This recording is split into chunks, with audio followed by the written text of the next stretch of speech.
Маријан Стаменковски во судницата. Без реакции слушаше зошто добил 3 години и 1 месец затвор и парична казна од 5000 евра. Насловите од неговите текстови кои судиката ги читаше како дел од пресудата предизвикаа непријатно чувство кај јавноста во судницата.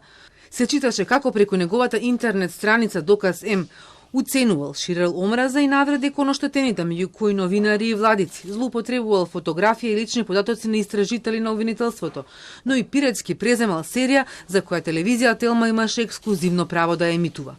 Судиката Марија Клетничка Марковска го прогласи виновен за 5 кривични дела. Паричната казна ја доби за кривичното дело злоупотреба на лични податоци, а за останатите 4 кривични дела судиката му изрече по 1 година затвор. Но единствената казна затвор беше 3 години и 1 месец. И покрај тоа што казните беа поблиску до законскиот минимум, одбраната смета дека е висока. Ќе се жали на пресудата, но тој во шутка ќе го чека исходот од апелација. Кривичен му го проложи притворот до правосилност на пресудата, односно најмногу до 60 дена. Сметаме дека е изречена една висока казна за дела кои што во текот на целокупната постапка како одбрана наведувавме дека нема елементи на истите, не се исполнети законските битија.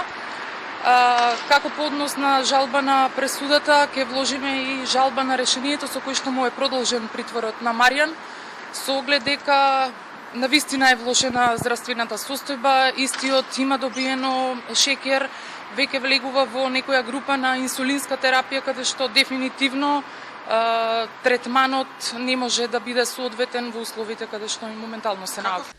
Судиката му изрече и забрана за вршење професија или дејност, односно забрана да врши регистрација на домен на портал во земјава во период од 10 години по правосилност на пресудата, а престанува да важи регистрацијата и на сите досега регистрирани портали.